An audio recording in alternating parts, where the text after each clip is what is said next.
그냥 아픈 줄 알았어요. 그냥 제 몸이 약하구나. 우리 집에. 근데 오늘 알았어요. 더러운 영이다. 제가 깨달아지더라고. 성령이 임하니까 이거는 아플 필요가 없는데 왜 아프지? 라고 하는 전혀 제가 생각할 수 없었던 저의 그런 고정관념.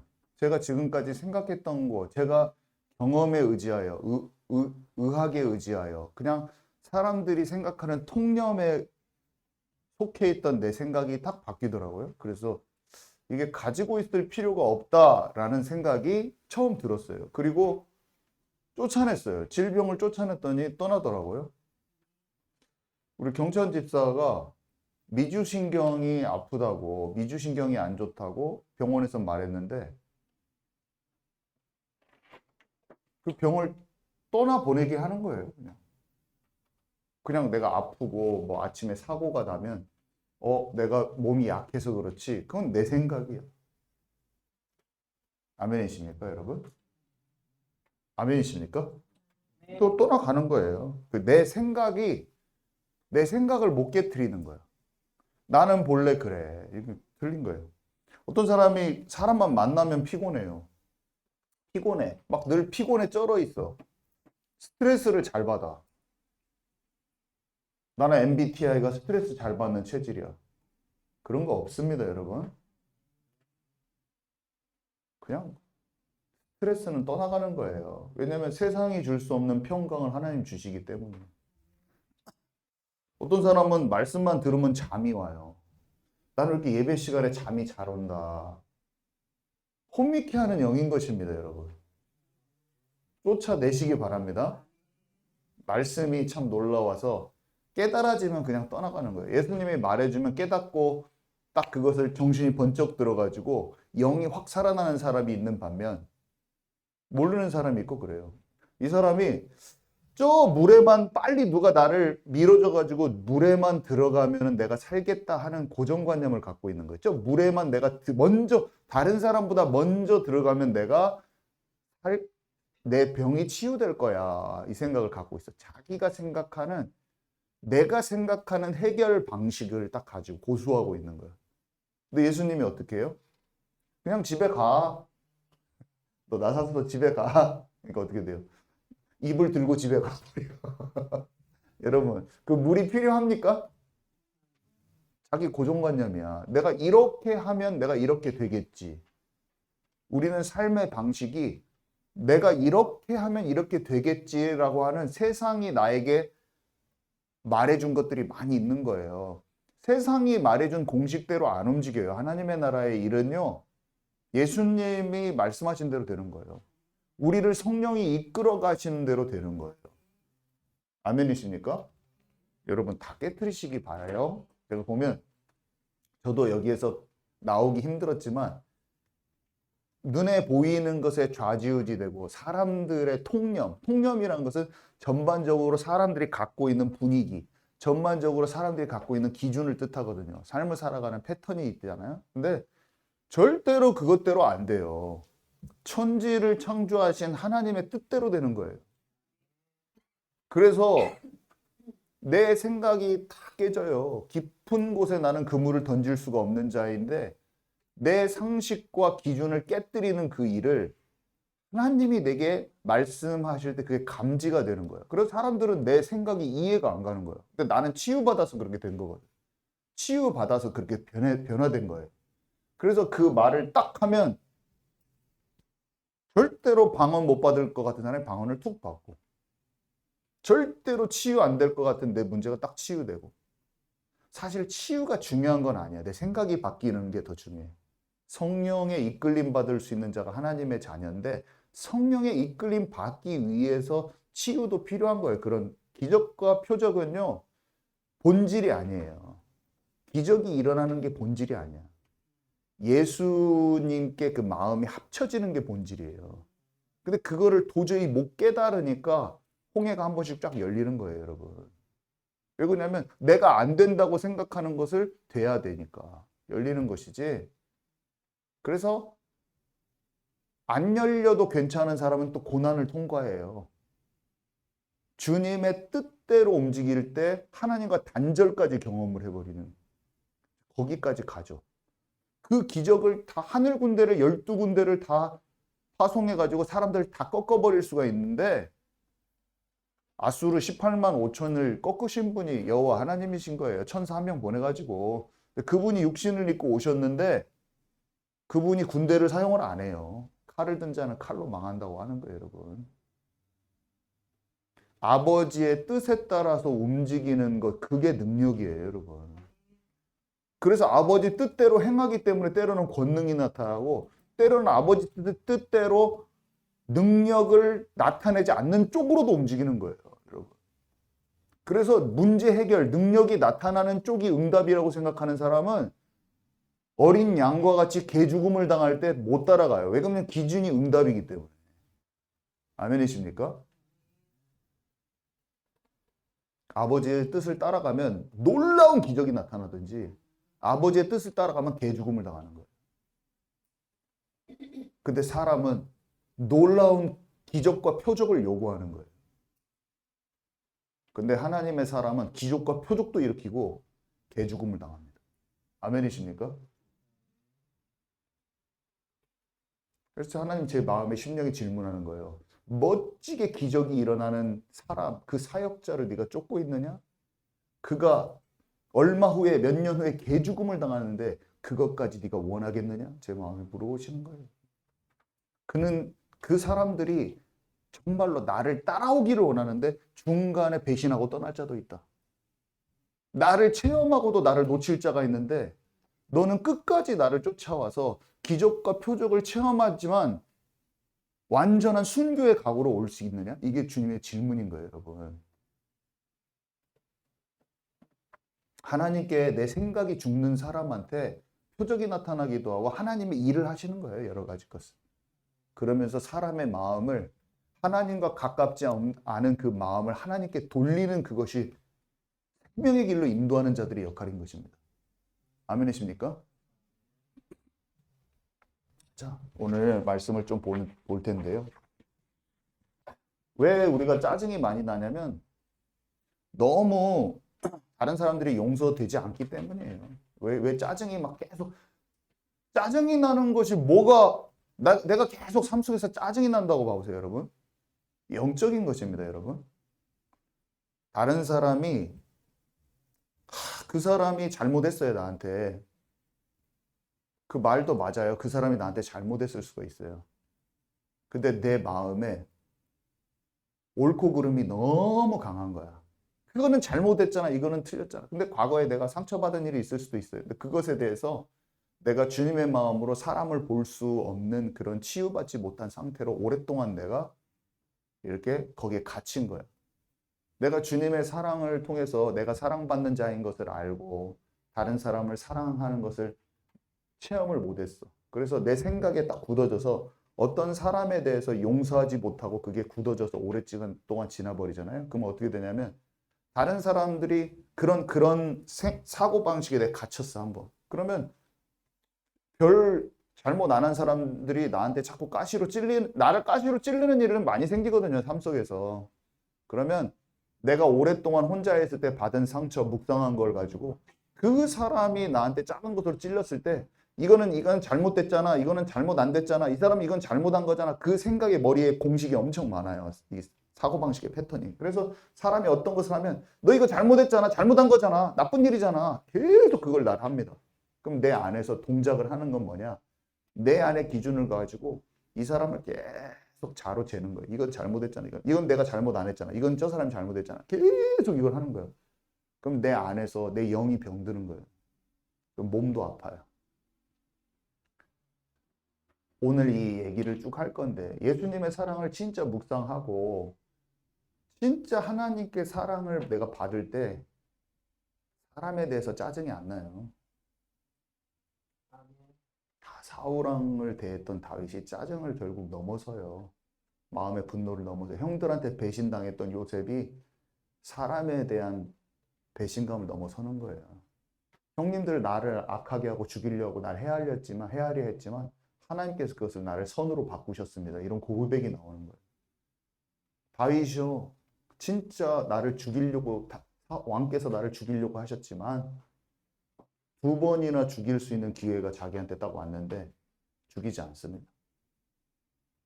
사탄이 준 보복감이라는 무기를 사용하지 않아요. 여러분 아멘이십니까? 자, 진리로 이끄시는 영.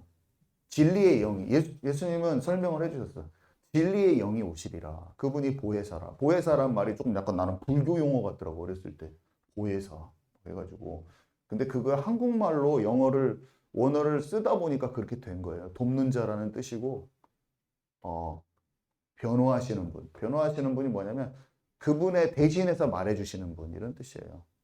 그러니까 예수님에 대해서 뭘 도와주냐? 예수님을 아는 것을 도와주세요. 이게 설명이 그러니까 자세히 읽어보면 나와요. 오늘 성경 구절을 쭉 읽을 건데 성령이 하시는 일이 되게 단순해요. 뭐냐면 말씀을 통해서 예수님을 자꾸 알려주죠. 돕는다. 뭘 도와주냐? 예수님을 알도록 도와주고 변호한다. 변호하는 건 뭐예요? 대언자. 뭐 이런 말들이 어려운데 어렵지 않아. 한마디로 예수님을 잘 알게 도와주시고 그분을 대신해서 예수님 지금 안 계시잖아요. 그러니까 예수님에 대해서 잘 알려주신다는 거예요. 예수님에 대해서 잘 말해주신다는 뜻이에요. 잘 설명해 주신다. 성령께서.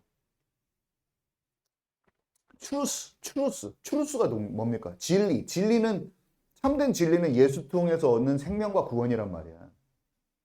참 진리는 그 진리를 자꾸 진리에 접근할 수 있도록 도와준다는 거예요. 진리의 영. 진리를 알도록, 진리를 제대로 깨닫게 하도록 도와준다는 뜻이에요. 그분이 성령인 거예요. 보혜사라는 말이 불교 용어 같아요, 저는. 근데 보혜사란 말보다 카운셀러, 영어로 하면 카운셀러, 엔카리저. 그러니까 이게 엔카리지 아시죠, 영어? 엔카리지, 용기를 주다, 북돋다 이런 말인데, 그러니까 그런 단어로 이게 번역이 되어 있는데 보혜사가요, 카운셀러라고. 카운셀러는 뭐예요? 우리가 상담해가지고 막 도와주는 사람은 카운셀러라고 하잖아요. 그러니까 예수께로 자꾸 이끌어 주시는 분, 주님과 관계 속으로 자꾸 이끌어 주시는 걸 도와주시는 분. 그분이 우리 안에 성령이 우리 안에 오셨기 때문에 우리가 하나님께 기도하고 자꾸 성령님께 질문하는 거야. 하나님의 영이 내 안에 계신다고 나를 성전 삼고 내 안에 계신다 하셨으니 성령님 잘 깨닫게 도와주세요. 지금 이 시간도 우리 안에 성령이 계세요. 우리가 둔감해가지고 질문을 안 할 뿐이지 여러분들이 예수님 믿고 영접했으면 무조건 성령이 계세요. 예수님을 영접을 못해요. 성령이 아니고선. 여러분 방언은 성령이 아니고선 할 수가 없어요. 다만 우리 육신체들이 너무 많기 때문에 무너뜨리는 작업을 어떻게 하냐. 성령을 자꾸 성령께 물어봐. 그러면 이 시간도 제가 지식을 전달을 해요. 성경 말씀을 제가 설명을 해주는데 그 성경 말씀을 설명해 줄 수 있는 힘을 주시고 지혜를 주신 분이 성령이야. 그 지혜와 계시 영이 설교를 준비할 때 저를 깨닫게 하셨을 거 아니에요? 근데 그것을 제가 아무리 지식을 얘기해도 여러분이 성령의 감화관동이 안 되면은 지식으로만 남고 마음이 깨달아지지 않아. 근데 영이 깨달아지고 반응하는 것은 여러분 안에 계신 성령을 의지하면 돼요. 이 시간에. 예배는 뭐냐? 하나님의 말씀, 하나님의 마음을 잘 알도록 기록된 말씀을 잘 알도록 주님 도와주세요. 그것도 성령의 역사예요. 근데 그 기록된 말씀이 이해된 게 우리의 심령과 우리의 삶에 엄청 큰 영향을 주고 방향을 제시해줘요. 그래서 주님과 관계가 더 깊어지는 거예요. 아멘이십니까? 그래서 보혜사 성령은 곁에서 도와주고 변호하시는 분인데 이게 원어적인 뜻인데 예수님을 믿고 영접하는 자 안에 함께 하셔요. 너희 속에 거처를 삼고 영원토록 계신다고 하셨어요. 그래서 진리로 이끄시는 영이다. 제가 지금 방금 말한 것을 요약하자면 홀리 스피릿, 이게 홀리 스피릿이죠. 홀리 스피릿. 그래서 성령은 하나님의 뜻을 막 잘 깨닫게 해주세요. 그것이 이루어지도록 도와주시는 분이고. 자, 이번에 온전한 믿음. 온전한 믿음에 대해서는 제가 말씀을 많이 드렸습니다. 온전한 믿음이 되면 어떻게 되냐면 나의 계획을 내려놓게 돼요. 나의 경험을 내려놓게 돼요. 나의 방법, 나의 관점, 나의 의도, 나의 입장을 내려놓고 하나님께 주권을 딱 드리게 되죠. 그래서 통치받는 기쁨을 이해하기 시작합니다. 그래서 온전한 믿음이라는 것을 한 문장으로 요약하면 하나님의 뜻과 그 계획에 나의 생각을 맞추고 행해지는 상태라고도 볼 수 있어요. 그래서 일치되는 거죠. 그분의 뜻과 생각과 마음에 일치돼요, 내가. 그게 임마누엘이요. 그죠? 그래서 어제 제가 이제 청년부 때 잠깐 얘기 드렸는데 우리가 좀 생각을 해봅시다.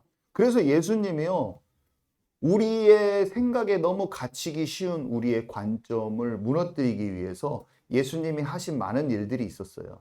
그리고 하나님의 사람들은 그런 많은 일들을 했었어요. 그래서 어저께 청년부에서 제가 잠깐 이것을 나눴었는데, 아까도 말했지만 물에 들어가면 살 것 같은데 침상을 들고 집에 가라. 그러니까 내가 생각하는 기준, 내가 이 문제를 해결하고 싶은 나의 방법이 완전히 갇혀 있는 거예요, 사람들은. 근데 우리는 예수님의 말씀을 따라갈 때, 하나님의 뜻과 계획에 내 인생이 맡겨질 때, 그런 작은 일마저, 병 고치고자 하는 작은 일마저 주님의 뜻에 딱, 그 주님의 말씀에 내가 딱 반응할 때 낫고 집에 가는 거예요. 생각이 전환이 안 되는 거야. 내 생각에 이렇게 하면 낫을 거야 라고 하는 내 생각이 갇혀 있는 거야. 물에만 들어가면 누가 나 들어다가 저기다만 빨리 넣어주면 살 거야. 그 생각을 깨버려야 되는 거예요. 이런 게 우리 삶 속에 내가 지금 겪고 있는 문제 가운데 많을까요? 적을까요? 근데 그것이 말씀은 들었지만 내 문제에 적용이 될까요? 안 될까요? 그게 성령이 하시는 거예요. 그게 어느 날 툭 깨달아지는 순간 그 병이 나서버리는 거예요. 어느 날 그거를 계속 10년 동안 가지고 있었는데, 예수님 믿고도 가지고 있었는데 어느 날 딱 생각이 드는 거야. 어? 이거 없어질 것 같네? 왜 가지고 있지? 예수님 십자가에서 성경에 있는데 내 모든 질고를 담당하셨다고 그러는데 왜 가지고 있는 거야? 딱 낯선 거예요. 그거랑 이게 가지고 있을 필요 없다라는 내 인식이 딱 들면서 내 생각이 전환이 딱 되면서 딱 없어져. 어느 날 군대에서 저를 그렇게 괴롭힌 이름, 지금도 2명의 이름이 딱 바로 생각이 나는데, 이들이 완전히 삶이 망가져 있고 가정이 완전히 깨져서 상처투성이의 삶을 살고 있는데 내가 왜 이 사람들한테 복수하려고 하지? 그게 한 번의 생각. 그러더니 그 다음부터 안 미운 거 있죠. 그 사람들에 대한 분노가 내 마음에서 없어져 버렸어요. 제가요, 좋은 악한 일도 아니야. 근데 실처럼 연결되어 있는 자꾸 내 마음을 빼앗는, 특별히 악한 일도 아니에요. 막 무슨 세상에서 죄라고 말하지 않는. 근데 그게 자꾸 내 생각을 분산시키는 거 같다라는 생각이 들면서 그 씨를 끊어버려야지 딱 생각하는 순간에 예배의 집중력이 200% 올라가 버려요. 그냥 딱 그 생각이 갑자기 내게 들어오는 거예요. 주님의 생각이 내게 와버리는 거야. 근데 내가 몰라요. 평소에 모르고 있고 그냥 그건 원래 그런 거잖아. 원래 질병은 원래 있는 거잖아. 못 고치잖아. 약 먹어야 되잖아. 아이고 저 사람이 나한테 계속 짜증나게 하잖아. 저 사람이 문제잖아. 내가 너무 옳고 그름의 잣대를 가지고 있는 거야. 이거는 잘못됐고 뭐 내가 너무 그렇게 하고 있구나. 내 자세가 복음적인 눈이 아니구나. 그걸 딱 알게 되는 순간 그 사람이 짜증나는 게 없어져 버려. 여러분 아멘이십니까? 나에게 엄청, 근데 그게 안 보이는 거예요. 내 자신이 안 만나지는 거예요.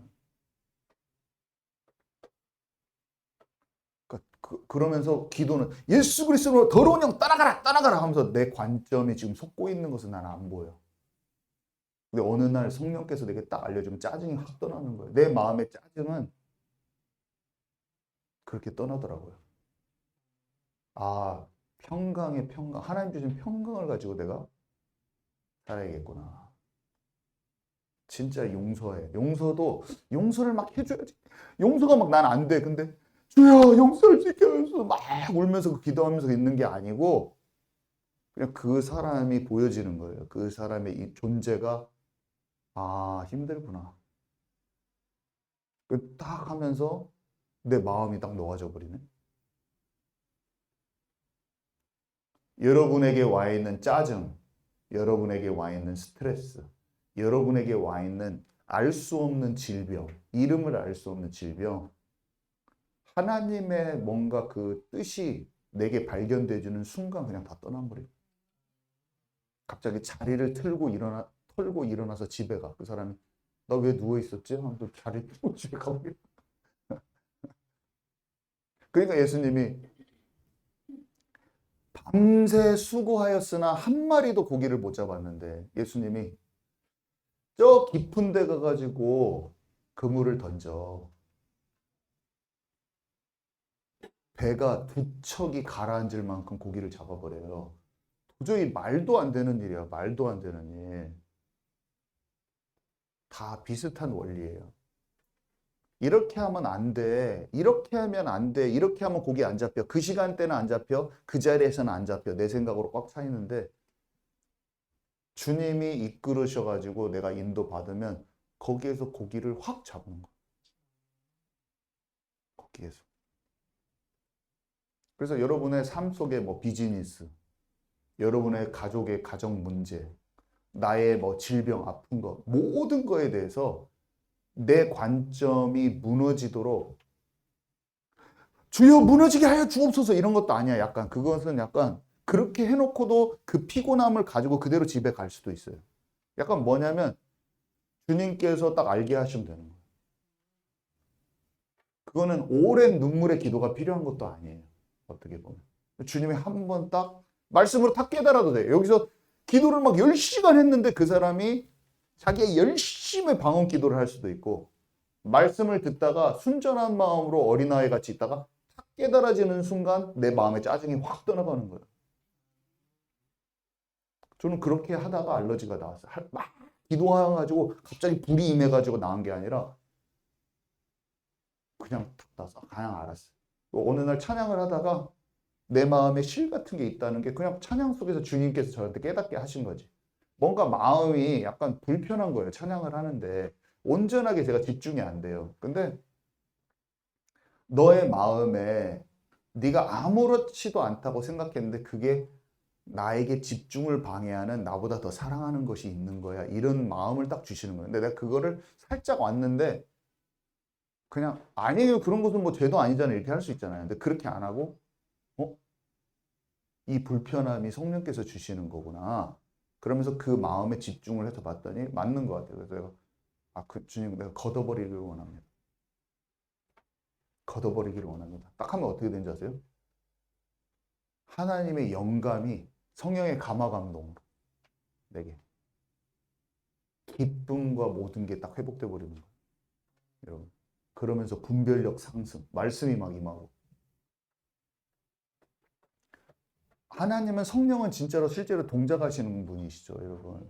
아멘이십니까? 그래서 너무 재밌죠. 주님을 어저께 이 말도 했다.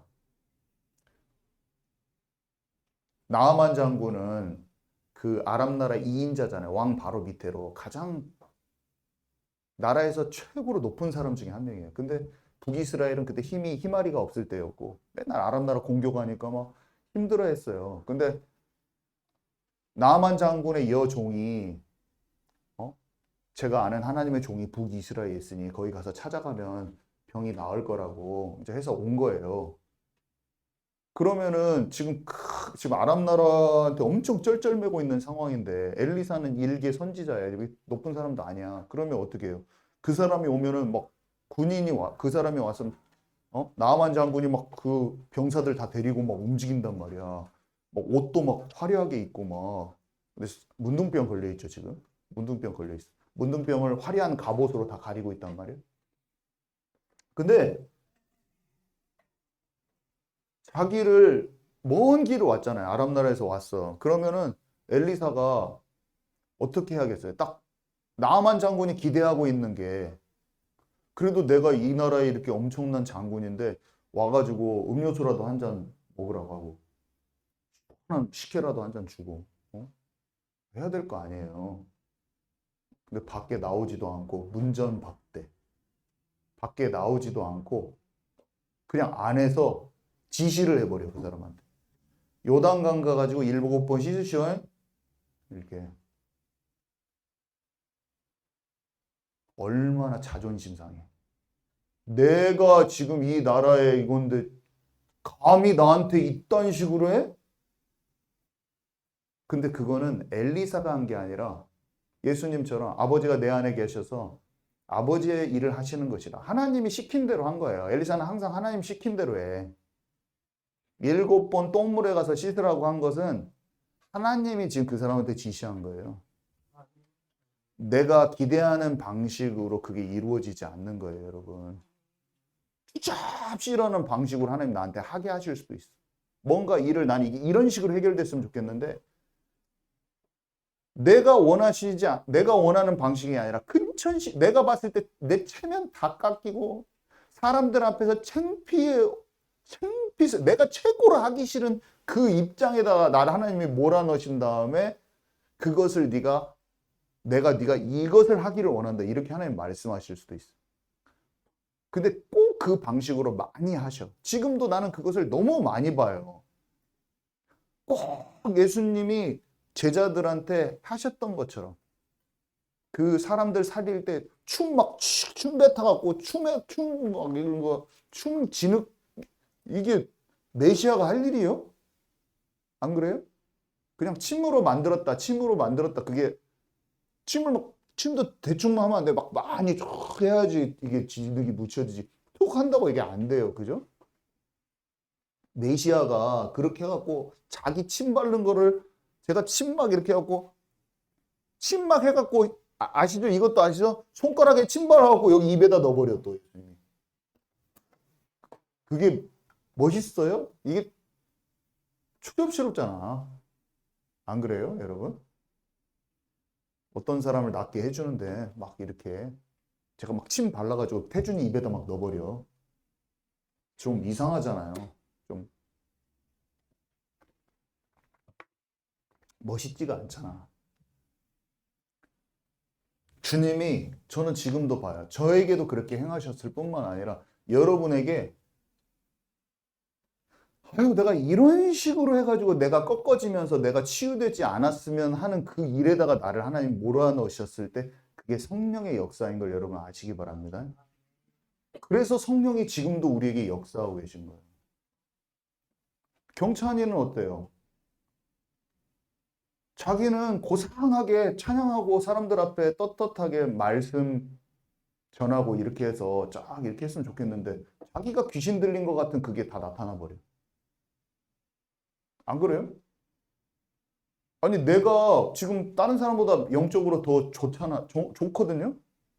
영적으로도 괜찮고 말씀도 잘 전하고 그런데 내가 왜 귀신이 막 나한테 왜 귀신이 나타나냐고 짜증나게. 짜증 안 나요? 그 사람들 앞에 한 더러운 귀신 붙은 자가 되는 거예요. 영적으로 성숙한 자가 돼야 되는데. 근데 하나님 하실 일이 있는 거예요, 여러분. 그런 거 아무것도 아니야. 사람이 아무리 고상한 척하고 있고 대단한 사역자 같은데 어떻게 해? 다 뒤에서 불륜하고 데이비드처럼 막 다 주식하고 있고 돈 다 성금 갖다가 다 써가지고 근데 너무나 그게 귀신 들린 거야. 차라리 우리 연약한 점이 드러나서 치유받는 게 나사예요, 여러분. 감춰두고 어마어마한 능력이 나타나고 책 다 쓰고 베스트셀러 작가 되고 수십만 수백만이 유튜브를 보는데 속에서는 더러운 영에 맨날 사로잡혀 있었어. 두려운 것입니다. 두려워. 너는 하나님 두려워요. 그냥 바로 성 밖으로 훅 가거든. 야, 성 밖으로 훅 간다 진짜. 그냥 연약한 것이 드러나는 게 나아. 차라리.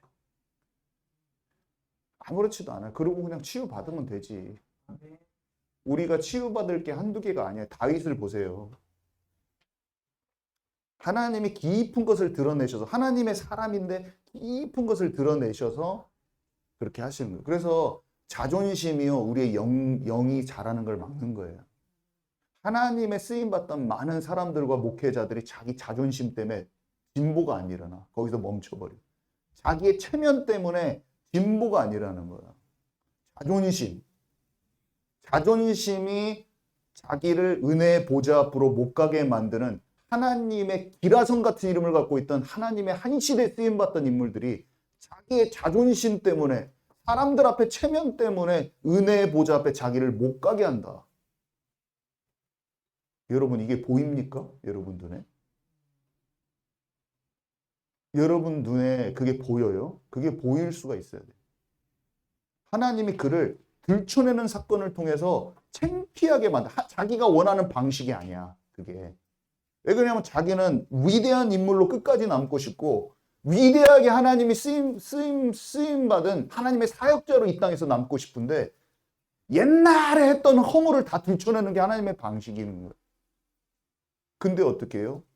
그때 주께 무릎을 꿇으면 그 사람은 해방받는 거예요. 그 사람을 하나님이 한 차원 더 높여주시는 거예요. 근데 보통 어떻게 하냐? 자기의 자존심을 지키고 자기의 체면을 지키는 그 길에 남기 때문에 영이 자라지 못하고 거기에 멈춰버려요. 비참하게 된 사람은 성 밖으로 가고 더 비참하게 된 사람은 지옥 가겠죠. 내가 너를 모른다. 불법을 행하는 자에 내가 너를 모른다. 이렇게 듣게 될 거예요. 그래서 우리의 가는 길에 허물이 드러나는 것은 괜찮아요. 뭐가 안 좋냐면 나를 지키는 그것이 은혜의 보좌 앞에 못 가게 하는 거예요. 자존심, 체면. 나아만 장군이요. 자기 자존심을 훌훌훌 벗어버린 것이 최고로 멋있는 점이에요. 자기의 껍데기, 화려한 군복을 벗어버립니다. 7번을 들어갔다 나왔다는 게 얼마나 짜증나요. 그 조토하는 물에 한 번 들어갔다 나왔는데 귀찮아 죽겠어. 근데 그것도 자기 얼굴도 비춰주지도 않은 목사가 거기서 딱 하는 거야. 여러분들이 진짜 질병 걸려가지고 목사님이 안수 한번 해줬으면 좋겠어. 근데 제가 이렇게 말하는 거예요. 차갑게. 자기한테 권세가 있으니까 집에 가서 기도하십시오. 낫을 겁니다. 어떤 목사님이 좀 따뜻하게 해주면서 기도도 좀 해주지. 안 그래요? 근데 주님께서 저한테 만약에 말씀하셨다. 그거 그냥 나서요. 저한테까지 기도 받으려고 하지 마세요. 막 차갑게 하는 거야. 얼마나 빈정상해. 한마디로 나아만 장군이 그걸 당한 거야.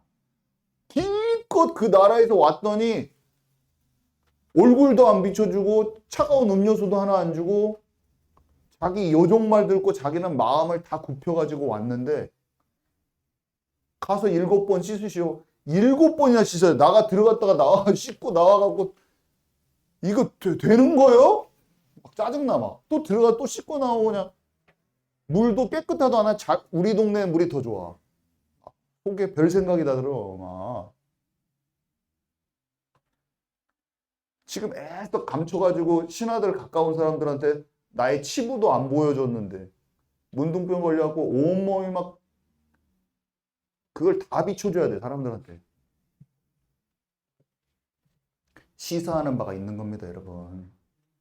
이것을 안 하는 거예요. 누가 안 합니까? 하나님의 사람들이 안 하는 거예요. 다윗이 어떻게 해요? 만천하에 자기의 그 허물이 드러났는데 신상을 적시는 회개를 해버려요. 창피하지 않아. 많은 사람들의 자존심과 체면과 완고함이 그를 살리지 못하게 할 겁니다. 여러분과 저는 다 뒤집어서 여러분 안에 있는 썩어 문드러진 문둥병과 같은 것을 사람과 하나님 앞에 드러내는 것을 주저하지 마시기 바랍니다. 감추지 마세요. 뭐 감춘다고 뭐 어떻게. 그러니까 서로의 죄를 고백하고 병낫기를 간구하라 이렇게 얘기한 거예요. 성경에 보면. 아니 어떤 교회에서는 막 서로 지져가면서 막 죄만 막 들춰내고 있다고 막 하면서 막 그 교회 이상한 교회야. 어떤 전도사님이 너는 잊어졌지, 너 잊어졌지 막 뭘로 탁 때린대 막 뺨을 탁 때리고 막. 그거는 극단이고 어떤 데서는 양복 입고 가만히 있어서 속에 서로의 얘기를 다 안 해. 속에는 썩어 문드러져. 막 이쪽에서 불륜하고 있고 여기에서는 공공횡령 다 하고 있고 근데 교회 나와서는 그냥 아무것도 없는 일 같죠. 옷 깨끗하게 입고 양복 입고 딱 앉아있는 거예요. 둘 다 아니에요. 둘 다 극단이에요. 한쪽은 죄에 대해서 포장하고 감추고 있고, 하나는 너 죄 졌지? 빰 딱 때리면 인터넷 나옵니다. 너 이거 죄 졌잖아. 손 대. 사역자가 두 가지를 하는 거야. 있어요. 왜 교회 죄 고백하라고 했잖아. 근데 우리는 그게 아니야. 마귀에게 늘 속을 수 있는 우리의 마음을 알고 서로를, 세상에는 어떻게 해요? 흠을 하나 잡으면 그 흠 잡은 거가 갈고리를 걸어하고 너 그런 놈이잖아 이렇게 하잖아요. 죄를 끄집어 놓고 그렇게 하는 교회들이 있단 말이에요.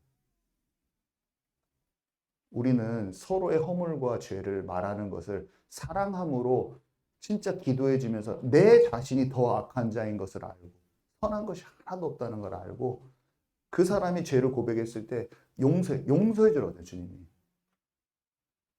그때 치유가 되는 거예요. 감추지도 마시고 정죄도 말고. 이게 치유되고 진짜 낫는 게 뭔가 생각하면서 서로 얘기를 할 때, 여러분 허물 말하는 걸 너무 두려워하면서 내 치부가 드러나는 걸 너무 두려워하는 것도 치유가 안 돼서 그런 거예요. 여러분 아멘이십니까? 그냥 말해요. 우리의 진짜 악하고 더러운 게 서로 말해줘도 돼요. 그리고 그것을 갈고리로 걸지 마요, 우리는. 걸지 마. 내 자신이 얼마나 악한데 걸읍니까, 우리? 아니야.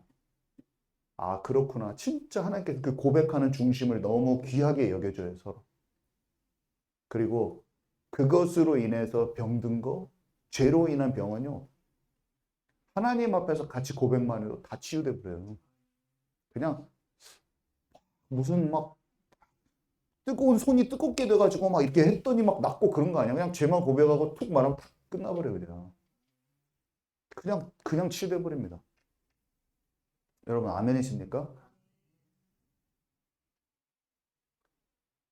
놀라운 거예요. 하나님의 것은 놀라운 거예요. 그래서 묶여있지 않아요. 여러분 우리의 생각에 묶여있지 않게 돼요. 더 치유돼 버려요. 이렇게 돼서 내 마음이 체면 차리지 않고 자존심 피우지 않고 하나님께 내놔서 얼마나 많은 사탄의 견고한 진들이 집 지어놓는 것들이 다 파쇄가 됐는지 제 마음에 너무나 많은 게 사탄이 집 지어놓은 게 너무 많았어요. 그것들이 팍 깨지더라고. 팍, 응? 팍. 벌집같이 막 벌집 물로 팍 쏘면은 팍 떨어지잖아요. 사단이 집 지어놓은 게 툭툭 떨어지더라고요. 제 안에. 얼마나 제가 시기 질투 이런 게 많았는지. 비교의식. 비교의식에 집, 사단이 지어놓은 집. 싹 떨어져 나갔어. 얼마나 자유함이 있는지. 음란 중독. 그게 벌집, 사단집. 떨어져 나가. 안 떨어져 나가면 도로 죽고 떨어지면 도로 죽고 그러고 안 떨어져 나가나? 그래서 언제 이런 생각을 했다니까. 목사님들도 다 안 떨어져 나가고 그냥 예수 피 그대 위에 덮어놓는 거 아닌가? 제가 그런 생각을 할 때가 있었어요. 그냥 이렇게 있는데 덮어놓는 건가? 어느 날 보니까 떨어져 나가더라고요. 여러분 떨어져 나갑니다. 눈을 좀 제어하면 돼요. 그러니까 보는 것이 너무나 이 세상에 악하기 때문에 그게 훅 들어오거든요. 볼 때 이게 더러운 영이 훅 들어와요. 근데 보는 것을 다 끊어버리니까 만인 승리가 되기 시작하더니 어느 날 다 이겨져 버리더라고요. 저는 좀 걸렸어요. 이게 너무 중학교 때부터 중독돼 있어가지고. 여러분 이길 수 있습니다. 여러분 이길 수 있어요. 여러분 이기고 정말 아내한테 솔직하고 정직하면서도 이 세상에서는 없는 가정을 진짜 화목해 하고 행복한 가정을 만드는 그 모델들이 청년들 나오기 바랍니다. 이 세상은 다 가정이 올바른 모델이 없어서 사람들이 마음이 황폐하고 상처투성이에요. 함부로 나는 독신으로 하나님 주신 미션 주셨다 이렇게 말하지 말고 그냥 아름다운 가정을 소망하세요, 여러분. 특별한 사람 빼고 다 가정을 이루는 게 생육하고 번성하라는 축복이지. 아셨죠? 아멘. 그래서 어떤 흐름이 흘러왔냐면요. 우리가 아는 것 세 가지, 3번. 이런 거예요. 여호와 하나님이 말씀을 주셨잖아요. 다 불러가지고 하나님이 구약이 어땠어요? 말씀을 주셨어요. 여자의 후손이 뱀의 머리를 삼. 그럼 하나님은 여자의 후손이 주신다는 말씀도 주시고 그것을 우리에게 읽을 수 있도록 기록으로도 남겨놓으셨어요.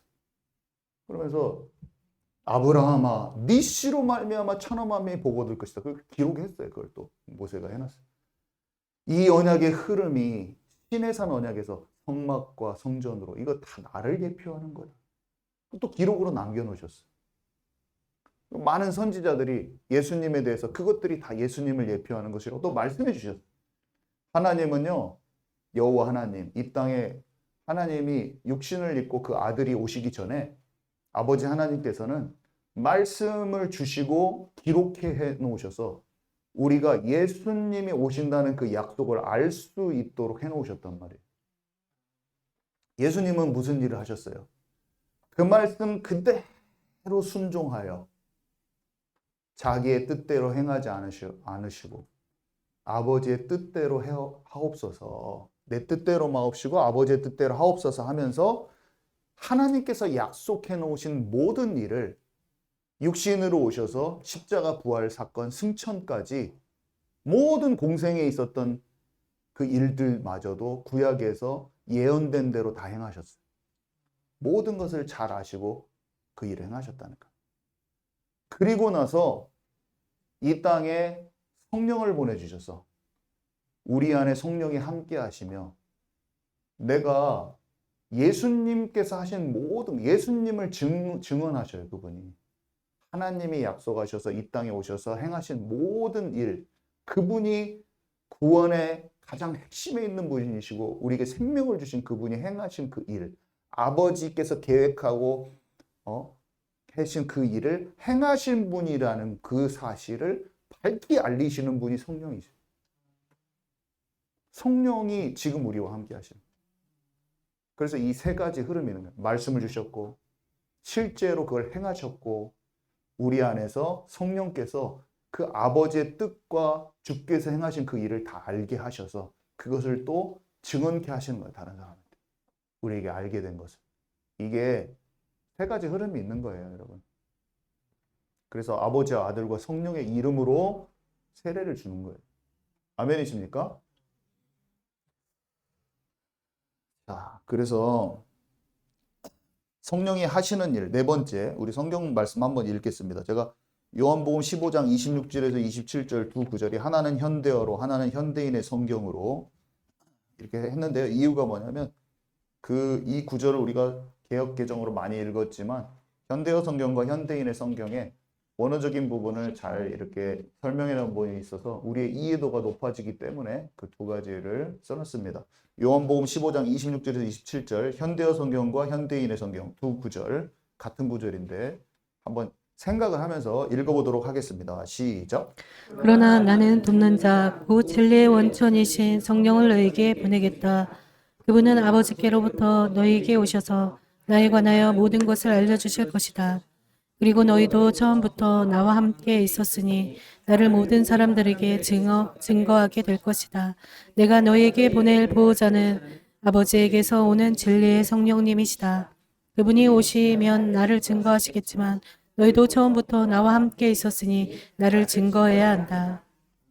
아멘. 네. 딱 하시는 일을 딱 설명을 해 놓으셨네요. 돕는 자라고도 돼 있고 보호자라고도 진리의 성령을 얘기하시는데 도와주기도 하고 우리를 보호해 주기도 하고. 근데 하시는 일이 뭐예요? 아버지로부터 우리에게 오셨는데 뭘 해요? 나에 관하여 모든 것을 알려주실 것이다 그랬죠? 그래서 우리가 성경을 읽을 때 기록된 아버지의 말씀, 이미 주신 하나님의 말씀을 잘 이해를 하게 하시는 거야, 성령은. 그래서 그것을 잘 알고 제가 이해된 만큼 전달을 했을 때 여러분들이 지식으로 들을 수 있고 영이 깨닫게 할 수도 있고 그렇다니까요. 어차피 저도 들은 말이에요. 사람들을, 제자들을 통해서 하나님 깨닫게 하시는 거예요.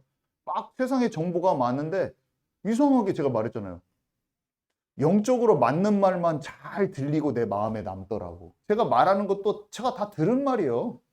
이런 것이 새로운 게 아니라 바울이 말한 거 깨달아진 거고 베드로가 말한 거 깨달아진 거고 하나님의 사람들이 풍성하게 설명한 설교들이 내 마음에 영으로 깊이 깨달아진 것이 정리돼서 제가 나올 뿐이에요. 다시 그것은 다 성령께서 하시는 일이라. 근데 성령께서 하시는 일이 막 우리는 은사 같은 것만 생각하잖아요. 병 고치고 귀신 쫓아내고 이것도 성령의 일 맞아요. 방언하는 것도 다 성령의 일이야. 그렇지만 성경이 말하는 가장 성령의 기초적인 일은 기록된 말씀에서 하나님의 마음을 찾고 그분이 어떤 계획을 가운데 예수님을 보내셨고 우리를 구원하셨는가 그것을 깨닫게 하는 거예요, 여러분. 그러니까 우리가 구속사를 제가 나누잖아요. 구속사도 뭐 책에 다 나온 내용이에요. 옛날부터 다 있는 내용이고 제가 새로운 것도 아니에요. 오늘 알려주는 것도 새로운 것도 아니에요. 이렇게 설교하는 사람 겁나게 많아요. 그렇지만 영으로 깨달아졌냐? 저는 깨달아졌어요. 그래서 표절이 아니야. 똑같은 거 그 사람이 말하는 걸 인용해서 제가 말해도 표절이 아니야. 왜냐면 주께서 내게 알려주셨기 때문에. 그래서 여러분들이 제 말을 가서 똑같이 가서 설교해도 상관없어요. 왜냐면 그게 하나님의 영에 감동돼서 알게 됐다면, 여러분. 그래서 성경은 표절이 없는 거예요. 세상에서는 똑같은 말 단어 쓰고 하면은 막, 너 내 말 따라서 해서 표절했네, 설교 표절했네. 그 말은 좀 안 맞아요, 제가 봤을 때. 그럼 예수님 말한 거 다 표절이지. 다. 그 사람도 다 인용했는데, 예수님 인용했. 그렇게 동작하지 않습니다. 하나님의 나라의 말씀은. 여러분들이 진짜 하나님의 말씀이 귀하게 얻어졌다면 그대로 똑같이 말해도 돼요, 여러분. 아멘이십니까? 하나님의 뜻을 아는 게 더 중요해. 세상에서는 막 옳고 그름을 따지고 막 이렇게 말합니다.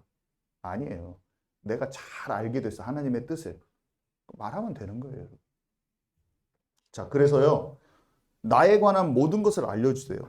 그리고 그분이 오시면 나를 증거하시겠지만 그러니까 예수님을 찾고 변호하시고 증거케 하시는 게 목적이에요. 변호하는 게 변호사만 떠올리지 마세요. 그분의 입장을 정확히 알고 말해주는 게 변호잖아. 그분이 원하시는 뜻과 그 의중을 잘 알고 내가 대신 말해주는 게 변호잖아요, 사실. 그러니까 변호한다, 이게 뭐 법정에서 변호한다만 생각하지 마시고 변호해준다, 그 말은 뭐냐? 대언해준다. 그 사람을 대신해서 잘 설명해준다. 그 사람의 마음을 잘 꿰뚫고 정확히 알려준다. 그 뜻이에요. 성령께서는 예수님의 마음을 변호하시는 거예요. 대변해 주시는 거예요. 대언해 주시는 거예요. 그분의 마음을 정확히 풀어서 설명해 주시는 분이에요. 그래서 하나님의 깊은 것을 통달케 하신다. 성경에 또 이렇게 기록되어 있습니다. 여러분 아멘이시죠? 우리의 이해도가 지금 높아지고 있습니까, 여러분? 네. 성경 말씀에 이렇게 귀한 것들이 있어서 우리가 말씀을 듣고 읽고 서로 가르치고 그래서 가르치는 은사가 필요하고 가르치는 은사도 성령께서 주시는 것이지만 우리가 말씀을 듣고 잘 깨달을수록 말씀을 다 듣고 이 마음을 담고 성령이 하시는 일이 이런 것이구나. 나에게 이것을 풍성하게 경험케 하옵소서. 그러면 말씀이 잘 깨달아지고 사모되어지고 내가 혼자 묵상할 때 또 더 깊이 알아지는 거예요, 여러분. 그 다음 구절 읽읍시다. 요한복음 16장 13절에서 15절 쉬운 성경으로 해놨네요. 제가 이것은 우리 함께 읽습니다. 시작. 그러나 진리의 성령이 오시면 그분이 너희를 모든 진리 가운데로 인도하실 것이다. 그분은 자기 마음대로 말씀하지 않으시고 그가 들은 것만을 말씀하시며 앞으로 될 일들을 너희에게 알려주실 것이다. 진리의 성령은 내 것을 가지고 너희에게 알려주심으로써 나를 영화롭게 하실 것이다. 아버지께 있는 것은 다 내 것이다. 그래서 내가 성령께서 내 것을 가지고 너희에게 알려주신다고 말한 것이다. 네. 예수님이 이런 말씀을 아버지께 있는 게 다 내 것이래요. 그러니까 아버지 하나님의 뜻과 계획과 그분의 의중과 아버지께서 행하실 모든 일 이게 다 내 거예요. 근데 이 내 것을 설명해 준대 성령은. 성령은 내 것을 너에게 알려주신다고 하셨어요. 이해 가시죠? 그러면서도 나중에 앞으로 될 일을 너에게 알려주실 것이다. 이게 개역개정에는 장래일을 알리신다. 그렇게 돼 있어요. 요한복음 16장 13절이죠. 장래일을 알리신다. 여러분 장래일을 지금 우리가 배우고 있잖아요. 요한계시록. 그죠? 그 다 포함된 내용이에요. 성령은요. 요한계시록을 다 인봉을 풀어가지고 다 알려주셔요. 그것도 다 성령이 하시는 거예요. 그리스도의 영이 그리스도께서 두루마기를 보좌에서 받잖아요. 어린 양이 하나님 보좌로부터. 그래서 그 인을 뜯어내서 마지막 때 있을 일을 다 알려주십니다. 근데 그것을 풀어지고 알아지는 것은 누구냐? 성령의 감화 감동 받은 사람은 다 알 수 있어요. 이만희가 말하잖아요. 나만 안다. 막 말하죠. 근데 나만 이기는 자야. 뭐 이기는 자가 우리가 다 이기는 자인데, 이기는 자가 되어야 되는데 자기만 이기는 자래. 그리고 내가 보혜사다. 막 이렇게 말합니다. 보혜사는 성령이에요, 지금. 근데 자기가 보혜사. 나는 보혜사입니다. 나는 이기는 자입니다. 막 이렇게 말합니다. 약속의 목자인데 이거를 풀을 사람은 나밖에 없습니다. 막 엉뚱하게 풀어놨어요. 근데 아니고 성령의 감화 감동 받은 사람은 예수님의 뜻하신 바, 그 예수님 우리 계시록 1장에 말했잖아요. 예수님이 행하실 일이거든요. 그것을 알 수 있어요, 우리도. 그리고 알아야만 하고 어렵지 않다는 것을 제가 말씀드렸죠. 그래서 장래의 일은 이 마지막 때의 일, 징조들도 다 이해하고 특별히 한 일의 일을 설명하고 있다니까요. 한 일의 일. 그리스도의 한 일회가 끝났을 때 그리스도의 재림과 심판과 구원과 그 다음에 천년왕국과 새하늘과 새 땅, 새 예루살렘 성까지 다 기록되어 있다는 것을 우리가 알고 있죠. 계시록에. 아, 그렇구나. 아, 자, 성령은 그런 일을 하시고요. 자, 구약에서 구원에 대해서 잠깐 얘기하는데 이게 성령을 지금 얘기하니까 한번 짚고 넘어가야 되기 때문에 하는 겁니다. 구약 때는 성령이 내주하셨을까요? 안 하셨을까요? 내주 안 하셨습니다. 성령은 역사하셨어요. 그렇지만 우리를 성전 삼고 그 안에 오시지는 않으셨어요. 근데 왜 그랬는가에 대해서 좀 설명을 하고자 합니다. 우리가 이해도가 조금 성령은 역사 많이 하셨어요. 겉옷처럼 이렇게 겉 위에 덧입혀진 것처럼 사역들을 하실 때 하나님의 사람들을 쓰실 때 그 일에 있어서 하나님이 함께 동행하시면서 일을 하셨습니다. 그렇지만 신약에서 예수님이 십자가에 못 박히셨다가 부활하셔서 성령이 우리 안에 실제로 임한 것, 하나님의 영이 우리하고 연합해버린 거하고는 달라요. 우리가 완전 신비로운 연합이거든요. 영이 성령과 딱 연합해버리는 거예요, 지금은. 근데 그렇진 않았어요. 그러니까 그 위에 임하셔서 이렇게 역사하신 거예요. 그렇게 표현들도 그렇게 돼 있어요. 언어적으로도 그렇고 되게 신기하게. 근데 왜 그렇냐? 그 내용이 히브리서 10장에 기록돼 있어요. 그래서 여러분 히브리서 다 못 읽으니까 히브리서 10장 1절에서 4절까지만 읽고 나머지는 숙제입니다. 이번 주에 히브리서 10장을 읽는 거예요, 여러분. 그러면 뒤에 설명이 짝짝짝짝짝 돼 있어요. 제가 오늘 지금 설명할 내용이 거기에 막 돼 있어요. 근데 히브리서 10장 1절에서 4절만 같이 읽도록 하겠습니다. 시작. 율법은 장차 올 좋은 일의 그림자일 뿐이요 참 형상이 아니므로 해마다 늘 드리는 같은 제사로는 나아오는 자들을 언제나 온전하게 할 수 없느니라. 그렇지 아니하면 섬기는 자들이 단번에 정결케 하게 되어 다시 죄를 깨닫는 일이 없으리니 어째 제사 드리는 일을 그치지 아니하였으리요. 그러나 이 제사들에는 해마다 죄를 기억하게 하는 것이 있나니 이는 황소와 염소의 피가 능히 죄를 없이 하지 못함이라. 맨.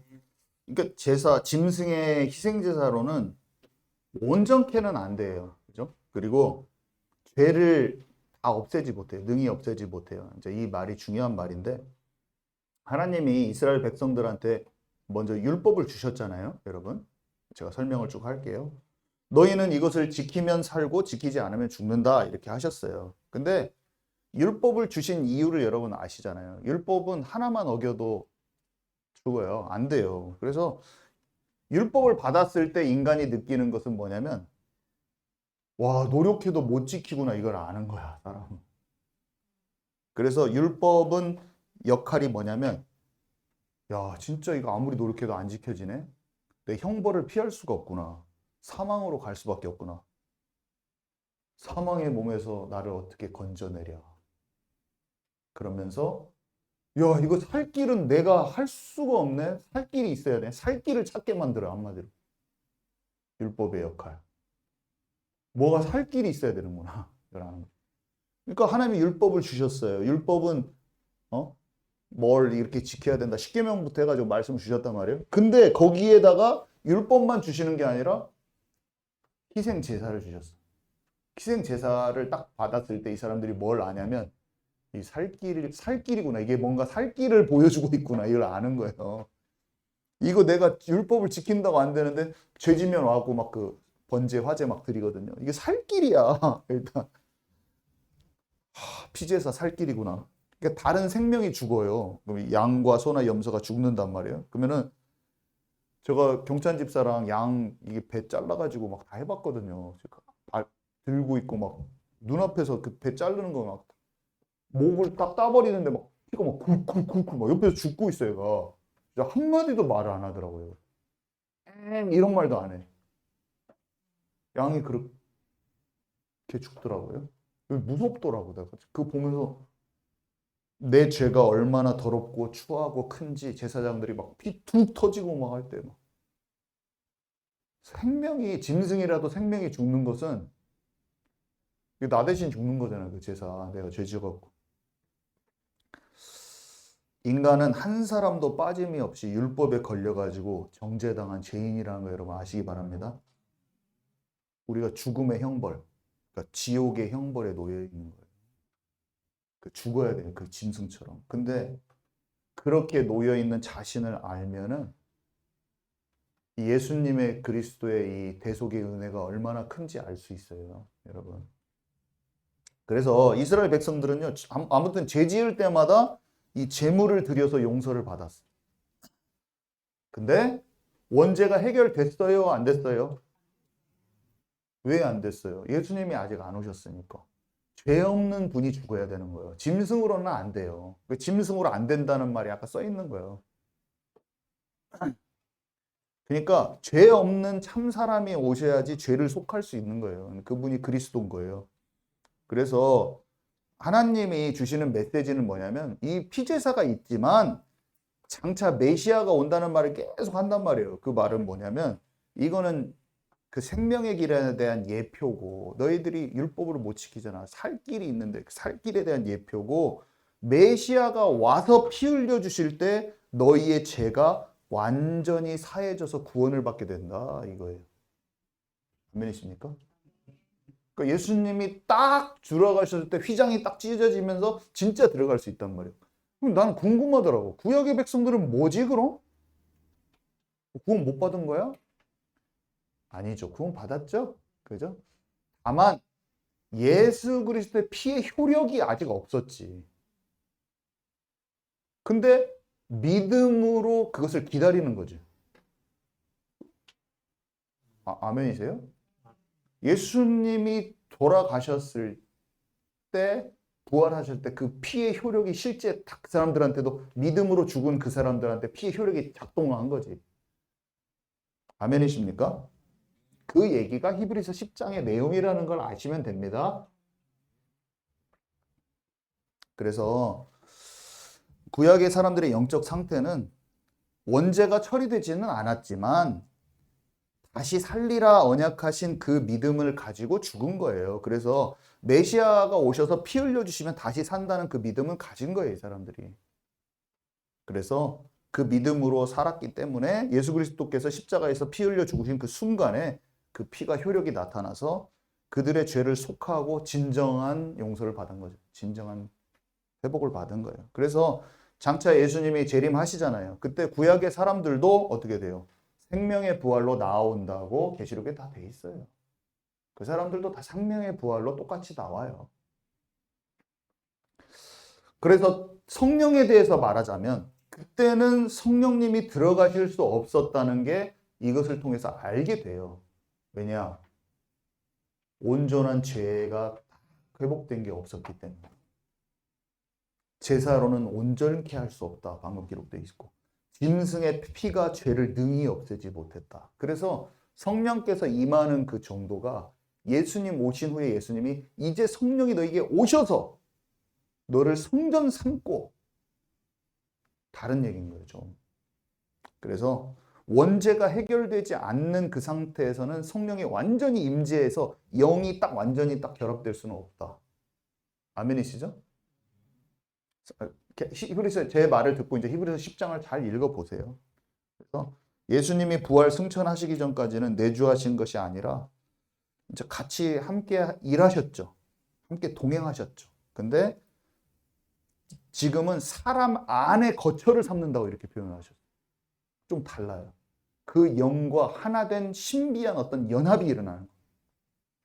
그래서 영원히 떠나지 않겠다. 그래서 예수님의 넓이와 높이 깊이 이 풍성한 것이 지금은 성령께서 막 동작을 하시면서 깨닫게 하십니다. 그래서 구약에서 사람들이 알았던 그것보다 지금 예수님에 대한 게 훨씬 더 잘 깨달아지게 돼 있어요. 그게 신약 성도들의 축복이기도 해요. 그래서 하나님의 깊은 것을 우리가 통달케 하시고 아까 말한 대로 온전한 믿음이 되도록 온전한 믿음에 대해서 이번에 했잖아요. 그래서 깨닫게 하시고 우리는 뭐가 있어요? 예수님의 능력으로 성령의 열매도 맺고 은사적인 것도 다 나타나면서 귀신도 내어 쫓고 그 사람들이 막 다 귀신 못 쫓아냈잖아요. 우리는 병도 고치고 예수님의 권세와 능력을 갖는 달라요. 우리는 더 힘있게 이렇게 할 수 있는 것입니다. 자, 결론은요. 예수님은 세상을 이기신 분인데 이게 성령인도 받을수록 깨달아져요. 하나님의 사랑받는 자는요. 저는 세상을 이긴 자라고 그래가지고 옛날에는 약간 느낌이 뭐였냐면 막 마귀 다 막 깨부셔버리고 막 이렇게 막 마귀 박살내버리고 막 이게 그런 말이 좋잖아요. 내가 예수님의 능력으로 마귀 막 다 쫓아내고 이런 거라고 생각했는데 잘 보니까 조금 영적으로 성숙해 갈수록 보니까 제가 아무리 어디 가서 귀신 막 쫓아내고 와도 집에 왔는데 우리 리아세라가 저한테 막 짜증내고 함부로 했어. 근데 내가 너무 막 짜증나고 막 스트레스 받는 거야. 그거는 못 이기는 거예요, 여러분. 여러분 이해 가십니까? 다시 말하면 예수님이 힘으로 사탄을 제압했어요? 아니면 죽었어요? 예수님 죽으셨잖아요. 사탄한테 당한 것처럼 됐잖아요. 예수님 십자가에서 저들이 알지 못합니다. 저들의 죄를 용서하옵소서. 스데반이 어떻게 됐어요? 스데반이 뭐라고 했더라? 스데반이 죄를 저들에게 돌리지 마옵소서 이렇게 하거든요. 사탄은 힘으로 제압하잖아요. 칼과 총으로 제압하잖아요. 그러니까 우리가 어떻게 예수님 다른 사람 믿게 할 때도 윽박 질러가지고 막 그거 잘못된 거야 거기 나와 막 하면서 막 내 힘으로 하잖아요. 약간 그 사람을 예수 믿게 하는 것 같은데 내가 그 사람을 막 제압하잖아요. 여러분 그렇게 느껴본 적 없어요? 내가 전도를 하는데 내가 막 내 힘과 말로 막 이렇게 굴복을 시키려고 하다가 사람을 그 사람이 내 말에 굴복이 안 되면 막 짜증나고 막 화나고 내가 전도하려고 했던 사람이랑 싸우고 있어 막 내가 약간 제가 뭘 말하려는지 여러분 이해 가시나요? 세상을 이겼다, 마귀를 깨트리고 무너뜨렸다 이게 내가 막 힘이 들어가가지고 다 박살을 내버리고 다니려고 막 하는 게 많이 있었다니까요. 근데 시간이 지날수록 보니까 내가 죽을 때 사는 거야.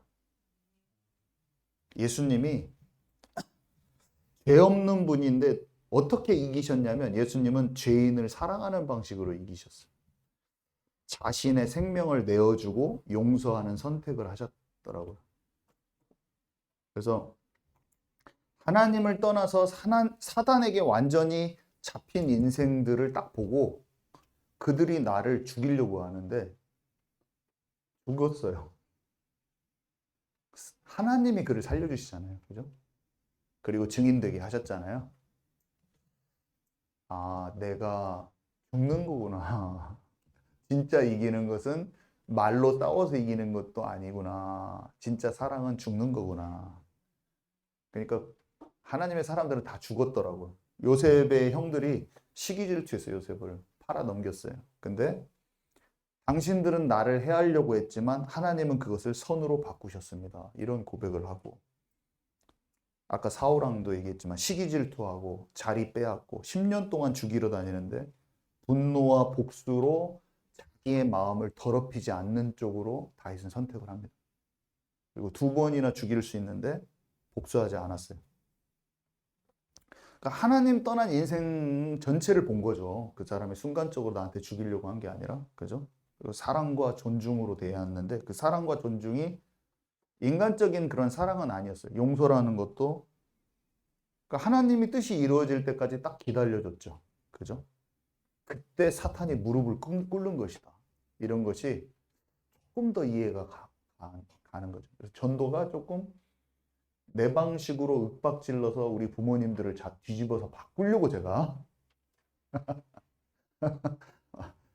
복음을 막 가르치면 이 사람이 막 깨어날 줄 알고 아니구나. 아니구나. 하나님의 마음으로 부족한 사람들을 보는 것을 내가 못하고 있구나. 하나님이 부모님이든 자녀든 이끌어 가실 그것을 전폭적으로 주권을 맡기지 않고 조바심 나서 내가 뒤집으려고 하고 여전히 내 방식으로 꽉 눌려갖고 나에게 굴복시키려고 하는 마음이 많았다는 것을 저는 많이 깨닫고 지금도 뭐 불쑥 올라옵니다. 저는 막 잘 안 돼요. 그렇지만 옛날보다 좀 알아졌어. 아, 내가 죽는 거구나. 그래서 주기도문 이것도 좀 더 이해가고 우리에게 죄 지은 자를 사하여 준 것 같이 우리 죄를 사하여 주옵소서. 이것도 좀 이해가 더 가고 이거는 진짜 주님의 사랑을 아는 사람만 진짜 할 수 있는 고백이에요. 그 주기도문 그 안에 있는 거. 이건 복음의 증거와 생명이 살아나는 것을 아는 사람만 할 수 있는 기도야. 이게 사탄을 완전히 무릎 꿇게 하는 기도거든요. 그래서 여전히 유튜브에 능력이 나타나고 쓰러뜨리는 게 참 멋져 보이지만 저는 멋져 보여요. 그게 그 사람들의 말이 잘 먹혀 들어가는 거예요. 능력이 딱 나타나면 그 사람이 한마디 하는 것을 전부 다 하나님의 말씀으로 사람들이 봤거든요. 근데 좀 위험해 보이는 것도 많아. 제 수준을 봤을 때. 무조건 그 사람들이 하나님의 사람이라고 안 하려고 그 잘못하면 하나님의 사람이 아니라고 또 말하게 되거든요. 우리가 그런 실수를 하고 싶지는 않아. 그렇지만 이거 잘 봐야 된다. 왜 그러냐면 성경에는 계시록이 나왔어요. 거짓 선지자가 거짓 선지자 같이 안 보여요. 진짜 선지자 같아요. 그래서 믿는 자라도 뺏어가려고 한다고 써 있거든요. 여러분 거짓 선지자는 하나님의 사람처럼 보입니다. 반드시. 굉장히 구분할 수 없게 보일 거예요. 그래서 함부로 사람을 판단하면서 능력이 나타난 사람을 정죄하면 안 되지만 또 그 사람을 무조건 믿어도 안 돼. 진짜 지혜를 달라고 하나님께 구하고 어디에서 그리스도가 있다 없다 말할 때 막 쫓아다니지 말라고 그랬어요. 그냥 내가 알 수 있어요, 여러분. 우리의 믿음을 지킬 수 있게 하십니다. 반드시 하나님께서 마지막 때. 그래서 하나님께 집중을 해서 우리의 마음이 진짜 살아있도록 성령과 교제하면서 살아있도록 합시다. 기도합니다. 성령과